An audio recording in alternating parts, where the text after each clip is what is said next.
100 jours de solitude, une invitation lancée par le FRAC qui a demandé à plusieurs artistes de livrer leur vision de la solitude, du droit au repli dans un monde saturé. Pour l'agence espagnole TAC, cela donne cet auditorium, une sorte de robe baptisée crinoline.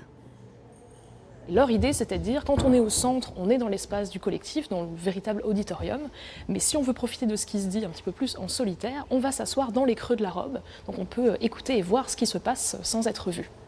La solitude, ça peut être aussi celle de l'artiste face à des œuvres numériques générées par un logiciel, sans auteur finalement. La création se libère de son créateur. C'est le sens de ce dispositif d'hybridation numérique qui génère des réactions diverses. Vu qu'on est sur un thème qui met en avant qu'effectivement le numérique nous sature, va très très vite, il faut savoir qu'une image ici est créée en 1 seconde. Quand on compare à notre temps humain pour créer, c'est totalement effrayant. Et ça, c'est ressenti justement par les visiteurs. Le conceptuel n'empêche pas la poésie. Les visiteurs déambulent dans l'exposition entre des formes et des matériaux très divers. Et peu importe si le sens des œuvres n'est pas toujours évident, le but est de provoquer des échanges. Je me suis demandé un peu comment ils avaient réussi à trouver des œuvres en lien entre l'architecture et la solitude.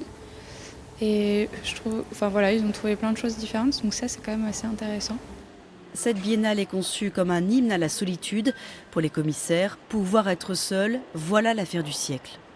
Le grand risque, c'est de perdre sa solitude. Je ne dis pas perdre son isolement. L'isolement est un mal social, sociétal, etc.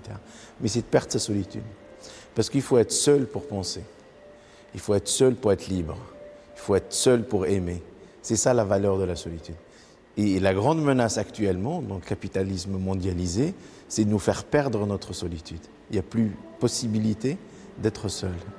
Et le rôle de l'architecte est d'apporter les conditions de cette solitude, de façonner ce monde protecteur et émancipateur.